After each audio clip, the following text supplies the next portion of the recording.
d'abord. C'est bon. Salaamaaleykum mbokku Sénégal salaamaaleykum mbokku Tivaouane li wolof di wax lu ay di jàmbat ci lañ topp mooy fële di assemblée nationale am nañ fa actualité bu nga xam ne defe naa fi nit ñi ñëpp moom la ñuy waxtaane te mooy lan violence verbale boo xamante ne arrêté wuñu ba tey jii mu xëy ëppi loxo alors l'honorable député Massata Samb bu ñu ko waxee muy quelqu'un boo xamante ni il est de Yewwi Askan Wi defe naa ni bu ñëpp waxee rawatina le département de Tivaouane qu'il a investi, qui a battu campagne pour lui, qu'il a élu et qui a loué les interventions très pertinentes yi nga xamante ne moom la nekk au sein de l'hémicycle pour l'intérêt de tout le département de Tivaouane. Alors li xew nag tey moo waral suñu jotaay bii l'intercoalition Wallu Yewwi ñëpp ñu ngi nii le PDS est là représenté Taxawu Sénégal est représenté le PUR est représenté le PASTEF est représenté kenn desul ñu ñëwoon nag tey wax li nga xamante ne mooy li am mooy le président Macky Sall depuis que mu nekk ci bopp réew mi il a entamé un vaste chantier te wax na ko mooy celui de réduire l'opposition à sa plus simple expression. Il a commencé par Karim Wade. Les gens ont laissé faire. Khalifa Sall s'en est suivi. Nit ñi bàyyi mu jàll. C'est le cas aujourd'hui pour Ousmane Sonko. Tey ñu ngi ay parti Serigne Moussa Fass. Tous les leaders de l'intercoalition Wallu Yewwi kenn ku nekk fi mu ne nii ñu ngi la attaqué ba ces militants alors tey jóg nañu li ñu boole xamuñu ko sax. Nous avons le même sort. Alors sur ce, par rapport à l'actualité bi nga xam ne moo xew ci violence verbale bi nga xamante ne dégéré na tey ba agsi fii am nañ ci suñu xalaat am nañ ci également suñu position. Sur ce dañuy bàyyi intervenant yi ñëw kenn ku nekk defe naa ne am na loo xamante ne war na ko ci wax waa Tivaouane yi nga xamante ne ñoo amee ñoo fal ñoo gërëm liggéeyu Massata Samb liggéeyu honorable député Assane Diop liggéeyu également l'honorable député Fatou Gueye. On va commencer par Fatou Ndiaye ici présente. Elle est du parti PUR. Fatou Ndiaye am xalaat yoo xamante ni dana ko ci jëbbal gannaaw ñun ñëpp ñu defee une très large concertation bu ñu paree jàll ci beneen orateur. waaw je me présente, c'est Fatou Gueye de Taxawu Sénégal, membre bien sûr de la coalition de l'intercoalition Yewwi Wallu, chargé de la communication au niveau du département. Chargé de place. Comme ñu bàyyi leen ak Fatou Ndiaye. ñu def face aux caméras.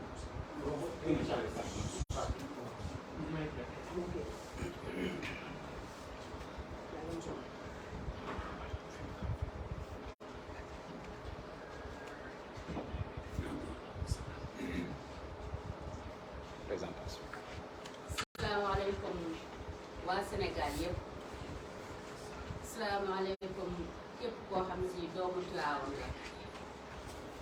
damay wax ni l'heure est grave mais la gravité de l'heure ne saurait pas empêcher la personnalité d'une citoyenne convaincue. J'ai bien dit citoyenne parce que damay wax ni Amin Ndiaye, tu n'as pas honoré Mame Diarra Bousso. Amin Ndiaye, tu n'as pas honoré Mame Fawatou Wele. Amin Ndiaye, tu n'as pas honoré Seydatuna Maria. Képp kuy femme de valeur honoré woo ko parce que dañuy dégg nag ñu naan jigéen kenn waru ko violenter jigéen kenn waru ko def lii mais dañu ñu jàngal la personnalité d'une citoyenne convaincue. Dañuy wax ni la ligne rouge a été franchie parce que quoi qu'on puisse dire li tax boo demee ci sous-région bi dëkk yëpp di tàkk te Sénégal ba tey tàkkagut parce que dafa am ñu ko téye ñi ko téye nag seen sët la attaqué. Amin Ndiaye dafa attaqué publiquement fu mu waroon a défendre toute la population sénégalaise surtout Mame Borom Touba Amy Ndiaye dafa attaqué foo xam ne si dafa waroon a défendre toute la population sénégalaise surtout Mame El Hadji Malick kon la ligne rouge a été franchie bu Sénégal tàkkee yaa ko taal en tant que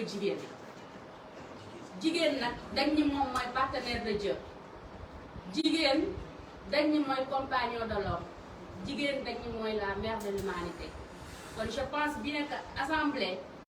tey jii jigéen ña ñoom ñoo waroon nag dalal situation ba wante du ñoom ñoo koy taal lenn nag naa si yee suñu mbokku jigéen yi parce que bu ñu xoolee le président Ousmane Sonko Macky Sall bi mu ko bëggee attaqué jigéen la instrumentalisé Macky Sall bu mu bëggee attaqué Serigne Moustapha jigéen la instrumentalisé parce que dafa xam tedd nga sénégalais dafa xam sénégalais ni mu valoriser jigéen mu bëgg a diaboliser opposition bi mu jaaree ko ci jigéen je pense bien que Amy war nga rus ëllëg say sët di dégg ni loolu ci yow lañ ko jaaree woon ah dañuy wax ne nag il n'est jamais trop tard comme il n'est jamais trop tard nag je pense bien que war nga am fulla ak fayda ba doo nekk victime Macky Sall Adji Sarr war na am fulla ak fayda ba du nekk victime Macky Sall man damay wax ci au nom de toutes les femmes sénégalaises nañu am fulla ak fayda xam suñu valeur xam suñu gëdd ba duñu nekk objet kenn ñi ngi wax femme objet assemblée mais femme objet mooy nga nangu maletu xaalis di la jënd ba ëllëg ngay yàq sa honneur sët yëpp femme objet mooy ngay nangu ñu di la instrumentaliser ngay attaquer koo xam ne si li mu yer si ay citoyennes c'est des millions de citoyennes yoo xam ne si tey jii képp ku fa taxaw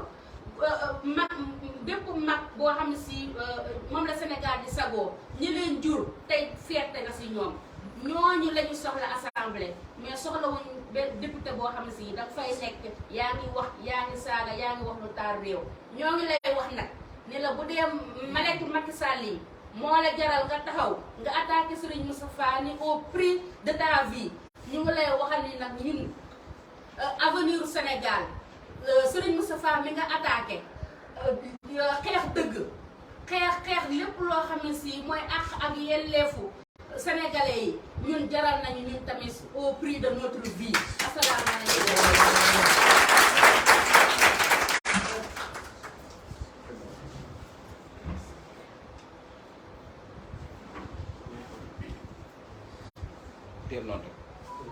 merci beaucoup Fandiaye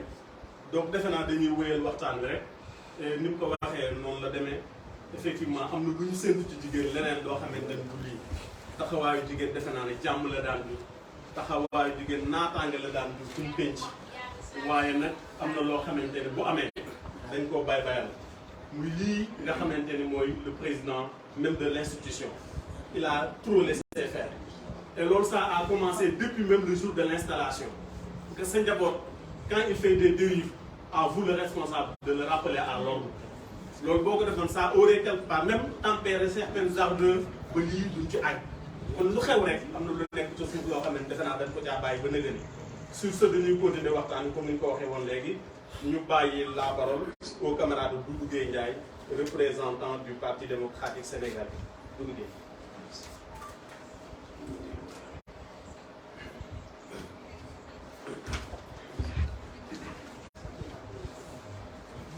waaw asalaamaaleykum mbooloo mi maa ngi nuyu ñëpp ku ci nekk sa tur ak sa sant di rafetlu jotaay bi aussi di wax ni tey li ñu indi comme ni ñu ko wax cri de cœur bi parce que li tax mu doon cri de cœur moom mooy dama defee ni Sénégal dañ dul xalaat wala dañ dul fàttali nañu xam ni ñun dañoo war def campagne am suñu député yoo xamante ni dañ leen a fal ñu xool mission yi nga xamante ni ñi moom la leen santoon bu département Tivaouane waxee dëgg ci domaine yëpp nag laa wax kii nga xamante ni mooy Massata Samb nañu xool par rapport ak rôle bi nga xamante ni moom la joué au niveau de l' assemblée nationale. benn bi moom mooy bépp ministère bu fa jaar mën nañu wax ni problème mu Tivaouane rek lay wax bépp ministère bu fa jaar problème mu Tivaouane rek lay wax mën nañu wax ni député yi gën a intervenir au niveau de l' hémicycle moom la par rapport au niveau du département de Tivaouane mais nag am na loo xamante ni. ngëm dafa fort man mii de sama sëriñ Saliou bu ko laal ma daal sa kaw parce que ngëm dafa fort am na loo xamante ni kenn du ko def nañu arrêté yi nga xamante ni moom mooy am arrêté ko mooy lan ki nga xamante ni mooy premier responsable mooy le président de la république muy Macky Sall parce que ak njabootam la chaque njaboot bu mu jëmee ci safara da nga leen di antu mais soo antuwul nag di nga àtte parce que quoi qu'on puisse dire am na loo xamante ni bu ñu ko teeloon a arrêté lii tey du am li may wax moom mooy foi dafa sori ci nit ngëm dafa sori te Sénégal ñu ngi jëm foo xamante ni bu ñu teelu artu di leen àtte li tax ñuy àtte nag moom mooy religion du kap du caaxaan Sénégal boo xoolee sous région yëpp boo xoolee li ko taal mais problème lan la religion wala ethnique donc yooyu bu ñu ko kafee beneen bi moom mooy ñu ngi ñaan tout le département de Tivaouane nañu xam ni dañoo am nous tous on est des Massata li tax on est des Massata parce que mission bi nga xamante ni moom lañ ko santoon quoi qu'on puisse dire accomplir na ko au niveau de l'hémicycle donc ñun def nu lu dul nekk ci ginnaawam soutenir ko wax ni on est derrière lui jusqu'à la mort donc loolu laa amoon lu ma ci wax di gërëm ñëpp di sant ñëpp di wax ni nag notre frère Maodo Gueye dafa dem Dakar moo tax ñu envoyé mu délégation PDS man maa ngi tudd Doudou Gueye Ndiaye nekk responsable du PDS au niveau départemental jërëjëf.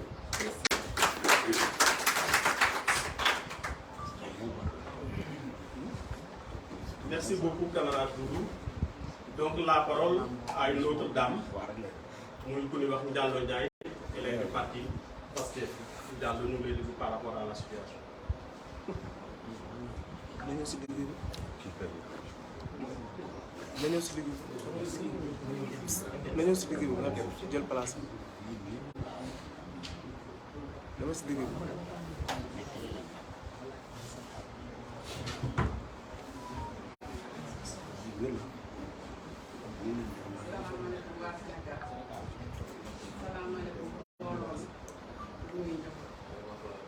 di wax li ñu boole dañ ko dajale tey neexul kenn questionné wul violence mais lan moo jiitu violence ba assemblée boo seetloo opposition moo fay wax li jëme réew mi kanam moo fay wax dëgg mais ñu nekk ci pouvoir bi yëpp Macky Sall ñu mu dajale ay ruubekat fii nit ñi di wax ñi ngi saaga ñi ngi dagg ay saaga ñi ngi yuuxoo ñi ngi saboté ñu teg ko fan ñu naan di victime de brutaliser jigéen mais ku jigéen ja lu mu def ay góor nekk ci ginnaaw jiital jigéen ne ko saagaal tooñal loolu mën naa jur jàmm dafa commencé bu yàgg kenn waxul tëdd beeg saaga beeg lépp ñu bàyyi noonu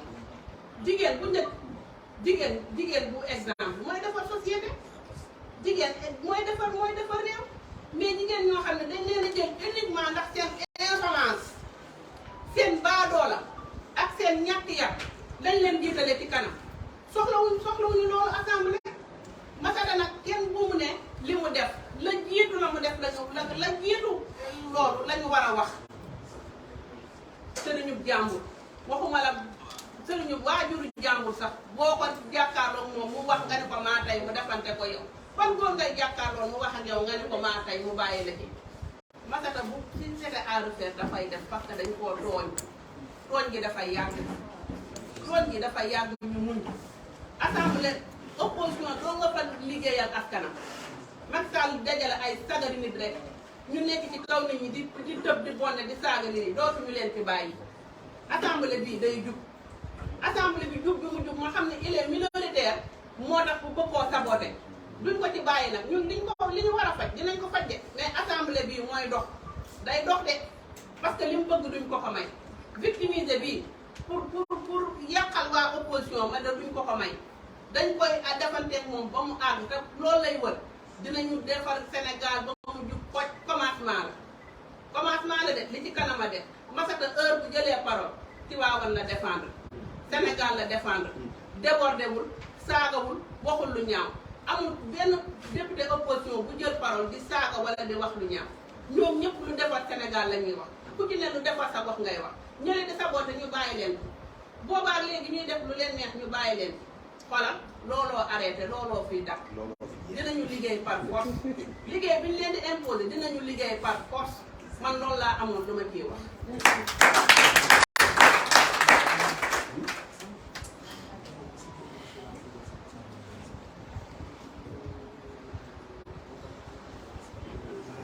Merci.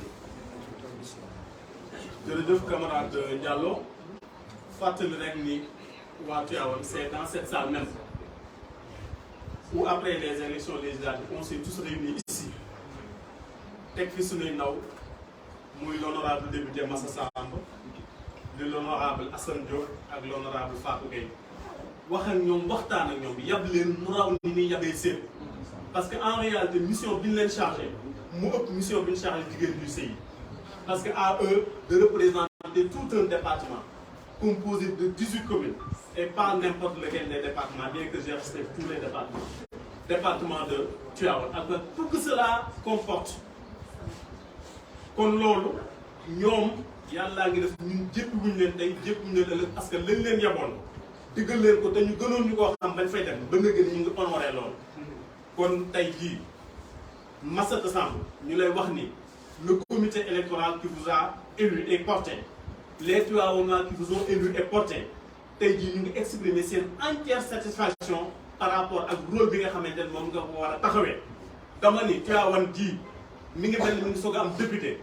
les coins et recoins dëkk yoo xam ne sax mën ngaa juddoo Tivaouane yàgg fi te doo leen mës a dégg dama ni turu dëkk yooyu jib nañu fële ca assemblée nationale. ndax lan am yitte ak yéene ñu joyanti lépp loo xamante ni jagu fa woon ay la yëwén Tivaouane nañu soog a am loolu. yar teggin yiw ak gëm boppam loolu la fa nekk musul nekkee leneen dañ koo laal nag te li metti mooy laal bi bu fekkoon toujours ba la lépp xewee peut-être on aurait un peu condamné mais hélas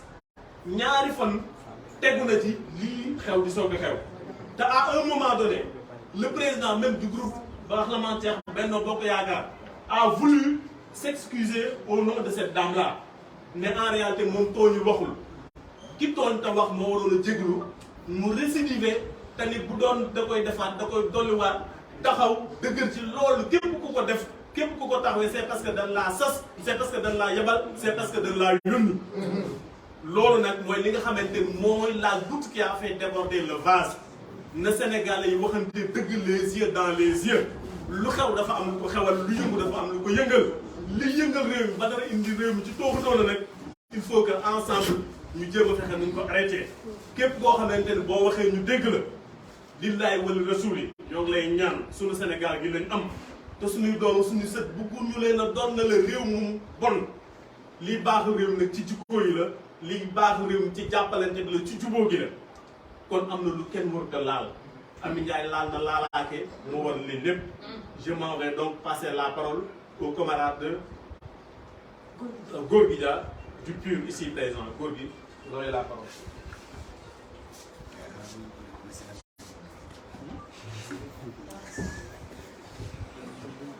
waaw salaamaaleykum mbokk yi ñu ngi leen di nuyu di remercier presse bi yëpp ci invitation bi ñu ñëw répondre ko fii nii ñun duñu guddal li ñuy war a wax ñi ñuy jiitu wax nañ ko suñu intervention ñun dañ koy accès au-delà de Massata parce que li ñu war a wax ci Massata ñi ñuy jiitu wax nañ ko liñ dul nangu mooy dafa am yu nga xamante ni dafa am ay pratique yuy am assemblée nationale te à chaque fois su ko un opposant defee ñu bëgg a jug dal ci kawam te su ko parti au pouvoir defee ñu ne ci tekkaaral ñun li ñu seetlu ci réew mi mooy Macky Sall dafa bëgg a taal réew mi ndax pas plus tard que hier gis nañ benn décret bu mu jël di nommé Serigne Bassirou Gueye bi nga xamante ne nii ñi ngi wax ne ci rapport gendarmerie bi ñu ngi ko ci tudd naan dafa falsifié wu ko ñu xëy suba mu nommé ko moom daal ku nga xamante ne nii yaa ngi def luy taal réew mi wala yaa ngi def lu nga xamante ne nii dëppoowul ak yoon Macky Sall mi ngi lay dooleel ci réew mi loolu nag dañ wax ne mënut la continuer beneen fait bi nga xamante ne nii bëgg nañ ko wax fii mooy le rôle du président de l'Assemblée nationale mënuñu nekk ci institution bu nga xamante ne dafa am kilifa ñu ne mooy président assemblée bi donte xam nañu ne ni ñu ko fale sax ñun d'accord ñu ne noonu lañ ko war a fale ñu fal ko nit ñi respecté ko mu nekk président de l'institution mu war su nit dérapé mu rappelé ko à l'ordre ñu gis ne dafay bàyyi des députés yi nga xamante ne dañu far ci camp présidentiel ñuy wax lu leen neex te lu leen rappelé à l'ordre loolu nag mënul continuer aussi di am buñ bëggee jàmm am beneen fait bi nga xamante ne nii seetlu nañ ko ci assemblée mooy dañu am impression que ne Omar Youm sax dafa nekkul président groupe parlementaire parce que dafay xew lépp Farba Ngom moo koy instrumentaliser moo koy orchestré bureau la ñuy dugg nas dañuy nas génn mu jël ay jigéen di leen bëgg a këpp ci kanamu askan wi di leen bëgg a jaxaseeg àdduna loolu aussi mënatuloo continuer il faut que ñu arrêté li soxna Fatou Ndiaye wax man loolu laay wax mënuñu ñoom ñu ne le président Macky Sall jaral ñu leen seen bakkan ñeneen ñi am ay président yoo xam ne moom mooy nekk seen parti te du leen jaral seen bakkan donc ñoom lu leen Macky Sall jaral ñun suñu ay président parti jaral nañu ko rawatina suñu leader yi nga xamante ne ñoom la ñu am fii ñu nekk ci opposition bi nañu xam ne nii bu ñu arrêté suñu arrêté wul luñ ci bëgg ñu dem ci parce que réew mi nag kenn duñu fee dëkk ñun ñoo bokk réew mi lu koy ñogal la ñuy wax mais am nga lu nga xamante ne nii kon ne du ma ko topp fa ngeen jëm dafa soriwul nañu wax ne ñu arrêté violence à l'Assemblée nationale bu nit ki fayoo nañu seet la ko indi lan la mënuñu wax ki fayu te waxuñu ki tooñ man bu wax ne diw tooñ na diw fayu na mën nañ ko comprendre waaye diw fayu na te diw tooñu loolu kenn mënu ko comprendre ci benn république bu nga xamante ne démocratie am na fa nañu arrêté parce que lii xew nii nag à vrai dire mënatu la continuer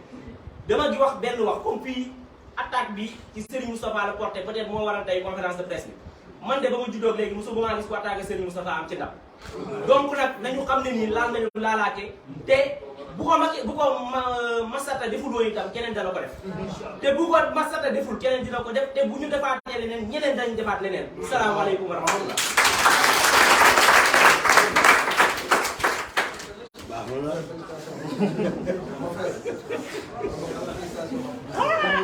jërëjëf affaire baa ngi donc ñu wéyal waxtaan bi ku gis jataay bi ak ni ngay dégg daa xam ni jigéen sàngam mën naa jël yoon bu ko neex waaye jigéen ba nga fam ne woon ci mbaax ci yiw ci tey ak ci defar dañuy jox kon kàddu gi ci jigéen ñi ba tey soxna Nogay Ndiaye donc de Taxawu Sénégal Nogay vous avez la parole.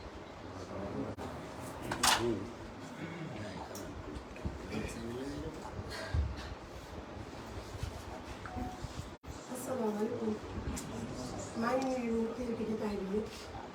di nuyu kilifa diine yëpp di nuyu kilifa aada yëpp di nuyu parti yi bokk ci coalition intercoalition bi yëpp man fi may waxee sama kàddu fi ma ko waxee mooy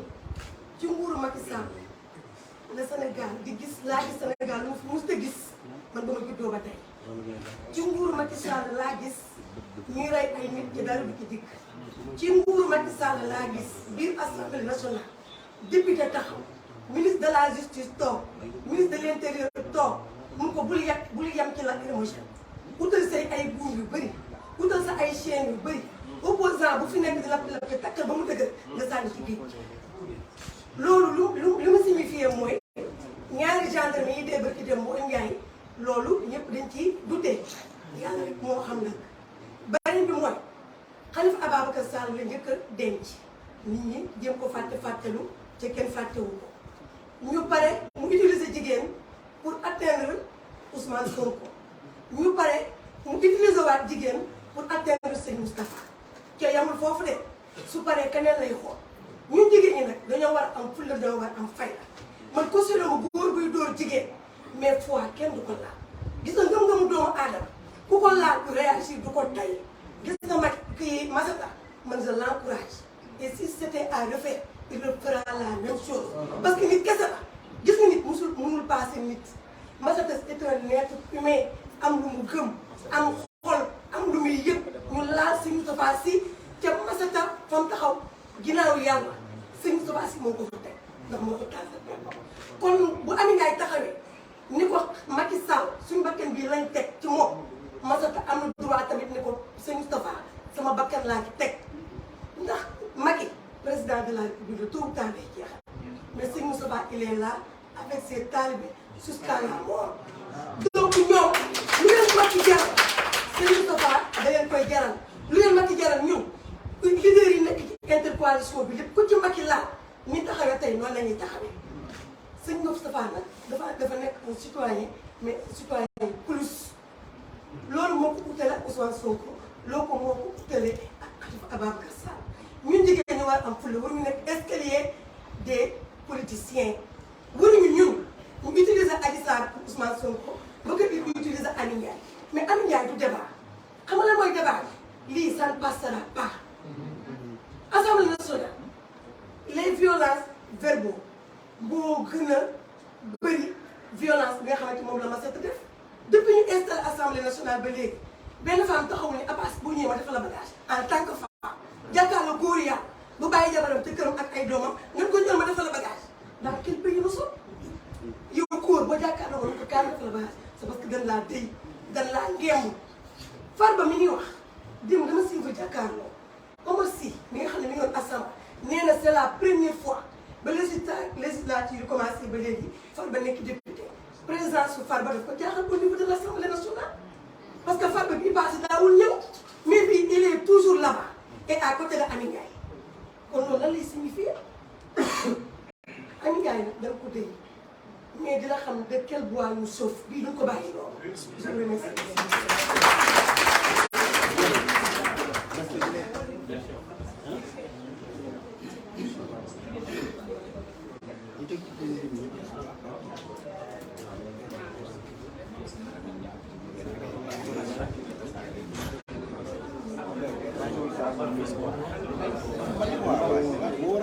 ok ñu ngi wéyal waxtaan bi dañuy jox la parole defe naa ñaari intervention rek ñoo des dañuy jox la parole au camarade Khalifa Diop du parti PASTEF ñu ngi xam ne léegi également le camarade et l'honorable député Assane Diop mi ngi ci yoon donc il est ici représenté par Khalifa qui va prendre la parole Khalifa am Khalifa ñëwul.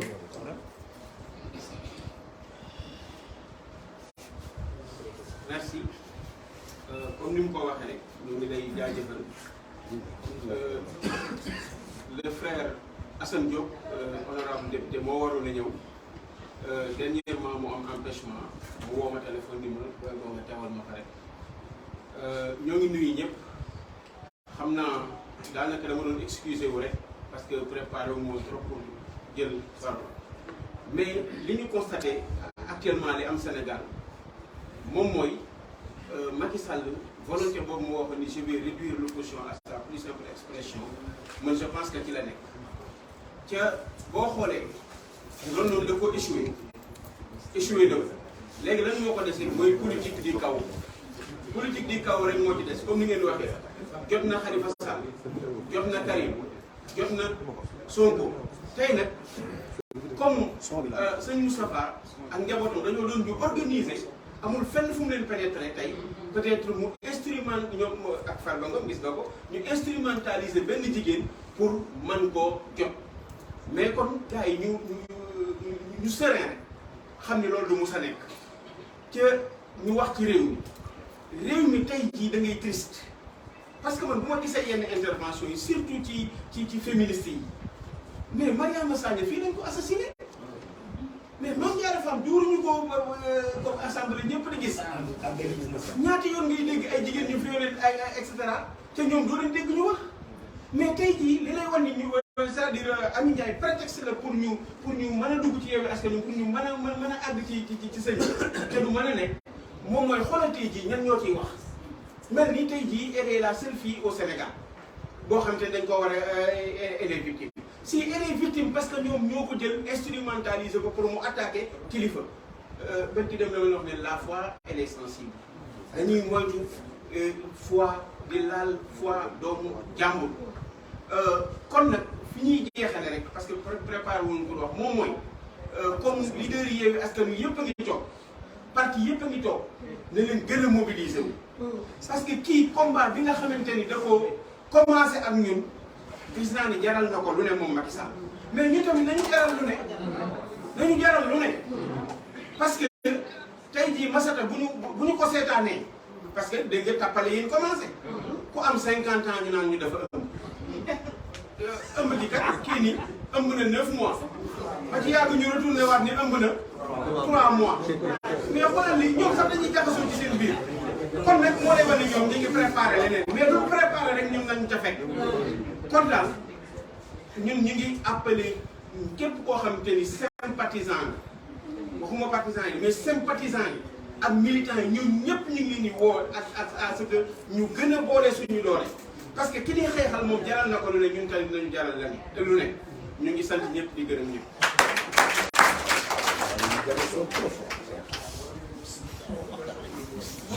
waaw mbokk yi defe naa ni ñu ngi bëgg a àgg ci cëppaandaw li benn intervention moo ñu dese balaa boobu rek au nom donc du comité électoral communal de Tivaouane qui a été mis sur pied durant les locales jusqu'aux législatives. On ne peut pas être ici devant la presse manifester toute notre joie à l'endroit, je ne dis pas à l'endroit de Serigne Moustapha Sy qui dirait Moustapha, non, je dis à l'endroit de Serigne Moustapha Sy, président du parti PUR. dafa am lu waykat yi wax dañu ni Bamba daf koo neex mu dem géej bu ko neexoon du dem géej effectivement mais Serigne Moustapha daf ko neex mu opposé wu parce que nag rangé wu derrière le pouvoir yomboon na ci moom trop te moo gën a neex te gën a bakkane malet dana ko yomb titre foncier dana ko yomb te kenn du ko yedd malet dana ko yomb titre foncier dana ko yomb te kenn du ko ci yedd alors quand il choisit d'être de l'autre côté bien que ñëpp lañu respecté kenn ku nekk fi nga war a féete waaye ay la yëwen wéttal la ci ñun ay la yëwen xel mu dal la ci ñun ay la yëwen jàppale nañu dañu def suñu meeting d'inauguration moo ñëw taxawuñu ñaanal ñu ci législative yi ambulance médicalisée la jël yebal ko ak tout ce que cela comporte comme soins médicaux mu ànd ak le cortège durant toute la durée de la campagne ak ay ñaanam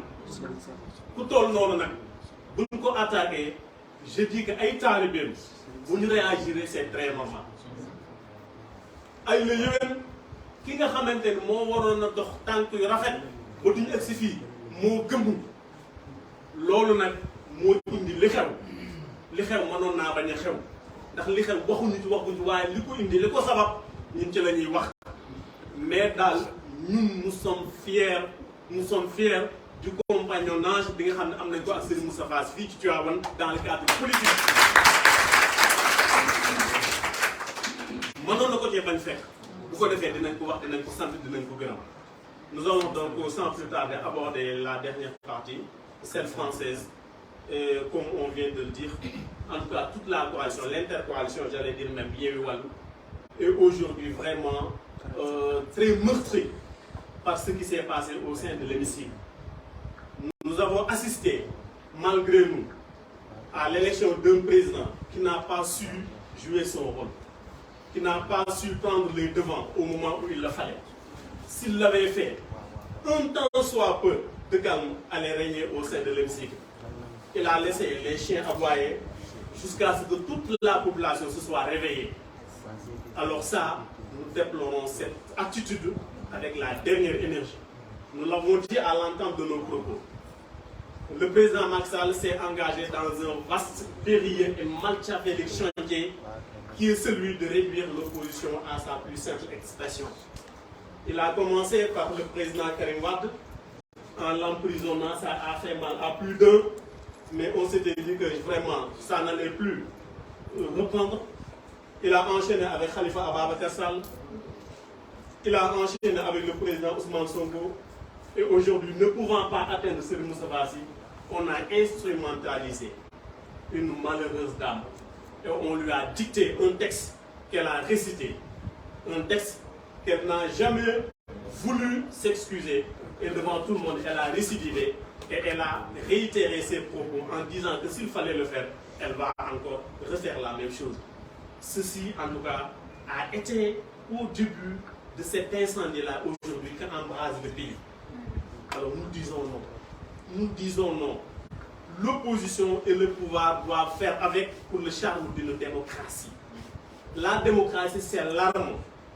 La démocratie, elle est aujourd'hui un joyau que nous tous devons préserver parce que nous devons la léguer aux générations futures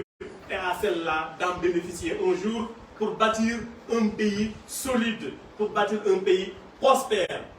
Alors cette démocratie-là, on ne doit pas la laisser entre les mains des gens qui jouent avec. Et jouer avec la démocratie, c'est vouloir réduire une opposition. L'opposition, elle a son rôle. L'opposition, elle a son rôle d'avant-gardiste. L'opposition vous rappelle à l'ordre. L'opposition vous aide à bien faire. Et il y a des gens qui ont réussi. Aujourd'hui, les Russes, ils le doivent à une opposition qui a été là avant-gardiste, qui a été là à crier à chaque fois que ça n'allait pas. et qui a peut-être montré le bon chemin. Sénégal,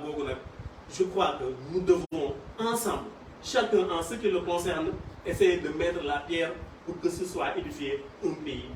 n'est-ce pas, qui sera envié dans toute la sous-région. Et c'est le cas actuellement. Nous assistons aujourd'hui malheureusement à une dégradation des valeurs et à l'échelle même des pouvoirs en place, dont celui législatif. Nous déplorons cela avec la dernière énergie et sur ce, nous allons introduire le camarade Sadji Boumbaye pour en fait clôturer la séance. Sadji Boumbaye, coordonnateur départemental d'Arau Sénégal, tu as la parole.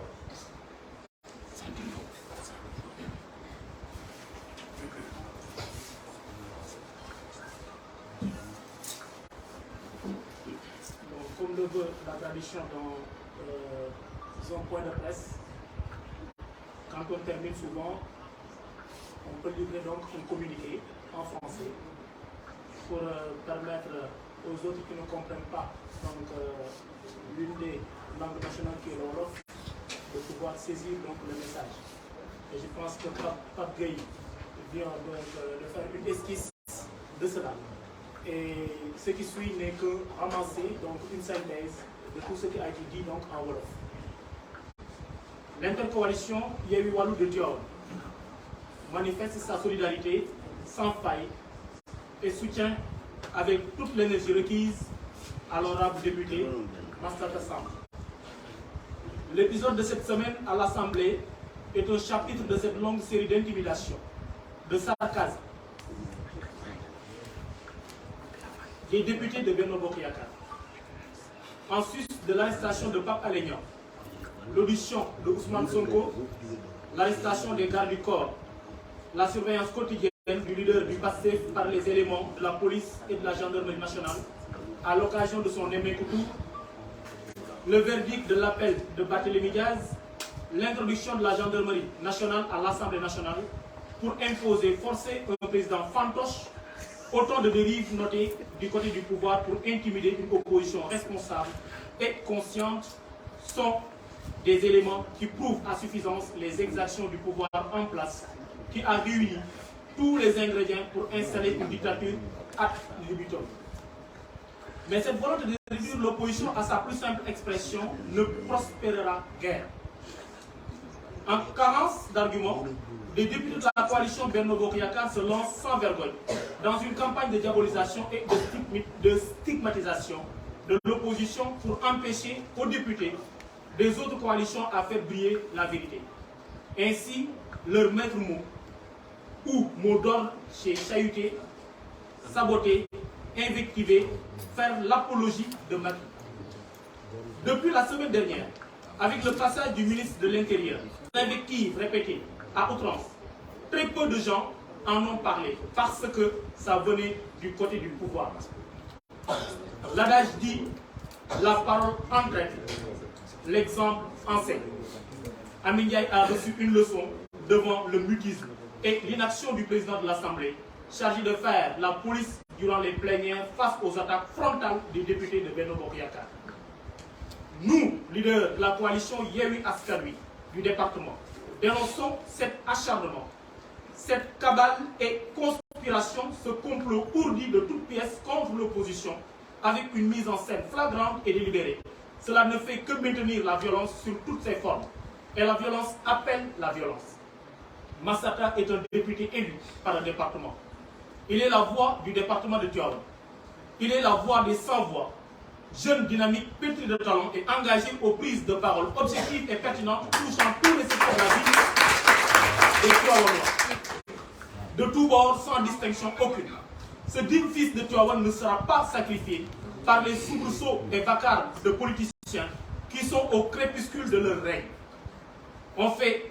et on continuera à faire face aux tentatives de manipulation sournoise, impétueuse des militants de Benno Bokk Yakaar. Tout ça pour avaliser une troisième candidature du président Macky Sall. Et quand on ramasse des clowns, des invectiveuses dans la République pour les investir, pour légiférer ou contrôler la gestion de la République, le résultat ne peut pas être autrement. Et nous tenons Macky Sall comme l'unique responsable pour avoir mis dans sa liste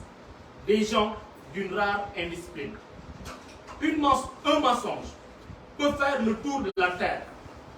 le temps que la vérité mette ses chaussures. Hier, Dr Malick Diop, vice-président de l'Assemblée nationale, a montré à la face du monde qu'il ne sait pas mentir. Et l'on s'interroge sur ce qu'il a voulu dire, sur une éventuelle grossesse de Amy Ndiaye.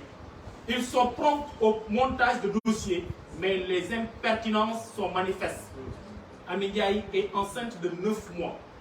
un jour, dans la version française. Et en Wolof, il revient pour dire 3 mois. Encore un complot en téléchargement. Nous sommes Sénégalais et avons un respect irréprochable à l'égard de nos vaillantes et braves dames. Mais l'impolitesse et l'arrogance de cette femme, qui ne sont pas à démontrer à ce jour, mais depuis le début des plénières, devraient pousser les honnêtes citoyennes et citoyens à reconsidérer les invectives sur l'honorable député Moustapha Samb. Donc c'est ce qu'on avait pratiquement à dire pour se communiquer, pour montrer toute notre solidarité à notre camarade et honorable député Moustapha Samb. Actuellement, il y a donc des groupements féminins et des ONG qui sont en train maintenant de faire des conférences de presse pour dénoncer cette situation. Mais il va falloir savoir aussi que, donc, si ils doivent dénoncer cela, ils devraient donc commencer depuis très longtemps. Parce que, donc, il y avait les signes annonciateurs, il y avait les prémices, et ils devaient donc pratiquement servir de garde-fou pour empêcher que cela ne déborde. Aujourd'hui, c'est la goutte donc, qui a fait déborder le vase. Et nous répondons donc au coup pour coup. Massata donc n'a fait que réagir devant donc des invectives et des attaques répétées donc des députés de Benno Bokk Yakaar. Et si c'est à refaire, je pense qu'il allait donc refaire pratiquement la même chose. Donc c'est ce qu'on avait à dire. Donc, Monsieur Baye, s'il vous plaît, je m'appelle Sadio Boumbaye, donc coordinateur départemental de Taxawu Sénégal. Voilà. Merci. En wolof, d'accord. Waaw. Donc comme li ñu wax rek ñëpp wax nañ ko yaakaar naa ni mënuma fi wax lu ëpp li nga xamante ni ñi ma jiitu wax nañ ko. Mame Diarra Fam, c'est une députée non. Elle a été attaquée à l'hémicycle. Par qui? Un député donc. Mame Diarra Fam dañ ko attaqué Assemblée nationale. Ki ko attaqué nu mu tudd Abdou Khadre Ndiaye député bu Saint-Louis fu mujjee fenn. Aïda Mbodj a été insulté fu mujjee fenn. Président Assemblée nationale bi fi nekk ñu tabb ko forcé ñu ko mooy kilifa Assemblée nationale kilifa day artu sinon mu àtte bu nekkee ni député Benno Bokk Yaakaar ñu jël parole du wax dara ñuy toog di saaga di chahuter di xas di wax lu leen neex mais bu dee député opposition bi la kenn du ko waxee kenn du ko waxee Macky Sall moo leen ngemb te commencé na lépp nag li ko waral mooy lan bëgg li naan 3e candidature man du wax 3e mandat parce que 3e mandat c'est le peuple moo koy joxe mais 3e candidature instrumentaliser ay institutions peut-être moom moo ko war a mën a may lool mais ñu waxee ni di ko fara face dina jàmmaarlu ak moom njëkk na fee def dem arrêté donc Barthélémy Diaz li nga xamante ni procès bërki dem la génn ñu wax ci la ca wax ak ndëgg sax ya ca nekk Ousmane Sonko audition jàll na Pape Alé Niang mi ci kaso bi te yooyu yëpp day firndeel li nga xamante ni Macky Sall waxoon na ko ni man ci sama nguur du ñu mës a dégg ñu ne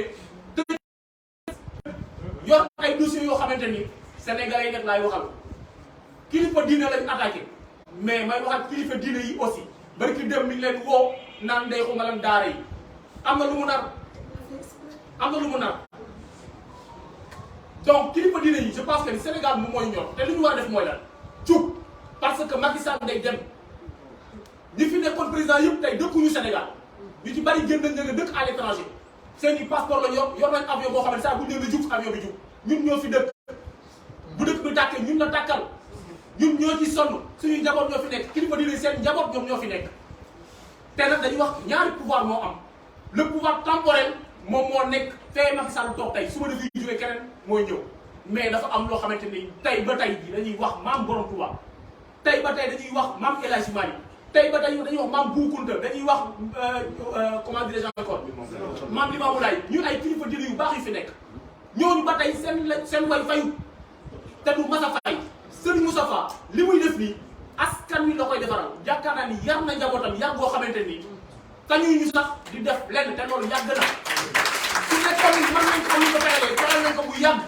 mais mënut a nekk dafa fekk nag ni man de damay wax leen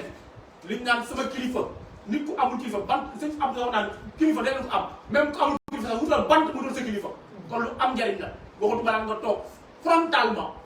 ci hémicycle ñëpp toog la xool nga wax li nga wax ñuy waxaat nga def ni maa tey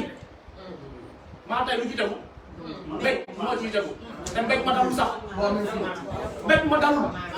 parce que réewane moom mooy waral loolu tey nag maa ngi dégg ay ONG ay société civile ñeneen ak ñeneen di jóg naan ay féministes ah xanaa tey la ñu mën a wax loolu naan féministe ak nangam n'est-ce pas mais li ami def moom la ñu waroon a njëkk a fët parce que dañu am ay valeurs Sénégal saaga ak di tiñal nit di tuumaal nit di wax di ci jëlee di ci ginnaaw yooyu donc bokkul ci suñuy valeur yarewuñu noonu nooy wax na ko léegi cité ay mag ñu baax maam Fawade Wele cité maam Diarra Bousso ñu nekk ay références ay exemples pourquoi pas les femmes sénégalaises donc duñu roy ci ñoom mais dem koo xamante ni Sénégal jaay gépp la koy seetaan nga toog di dagg saaga sa doom di la seetaan tey ñu toog ñu naan doomi jàmbur yaay jàmbur lañ dóor yaay jàmbur mooy saaga yaay jàmbur bañ a dóor bu mu saaga bàyyi jàmbur Massata père de famille la dafa yor ñaari soxna la yor njabootam yaayam di seetaan ñëpp di seetaan ñu toog wax li ñu wax waxal ko kilifaam mu toogaat di wax ñu teg la ñu teg mbéj mi dalul boo fa nekkoon leneen la ñuy wax kon ñu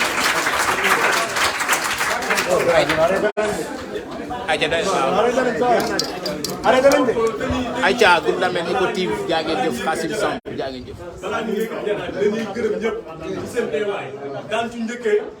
daan ci njëkkee sunu waajur yi nga xam ne ñoo ñëw tey wéttali ñu tonton Sidi Niang bi ak tonton Sidi Ahmed Lo bii toog nekk ñoo xam ne wax dëgg yàlla fii ci wàllu ci département Tivaouane ci communauté am au plan politique comme au plan religieux dafa am loo xam ne dañ ko fi représenté ñu ngi leen sant di leen gërëm ci seen teewaay suñu xel aussi daal loolu ci seen teewaay di wax tamit ni les 18 communes sont représentées ici toutes les 18 communes sont représentées ici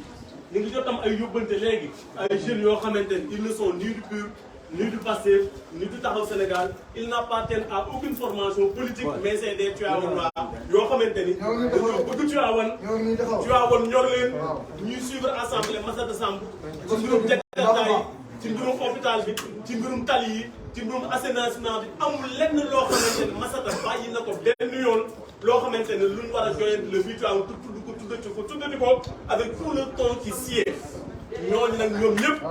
nee nañ seen ngërëm seen ñaan ak seen jàppale à l'endroit de l'honorable député Massata Samb. di la sa appel képp ku jëlu Tivaouane. waaw kay. ngeen ñëw dimbali ñu si Massata. waaw kay. sëñ Moustapha nañ ko dimbali ndax dañ koo attaqué. ñu attaqué sëñ Moustapha bàyyi mu jàll boo ñu gën a attaqué suñu beneen sëriñ. sëñ Moustapha problème ak feneen problème am la mais bu ko bàyyee mu jàll dina laa si seen sëriñ. kon ñu ngi woo jël Tivaouane bépp ñu ngi ko jàppale Tivaouane jàppale Massata. Groupe Lamel Eco TV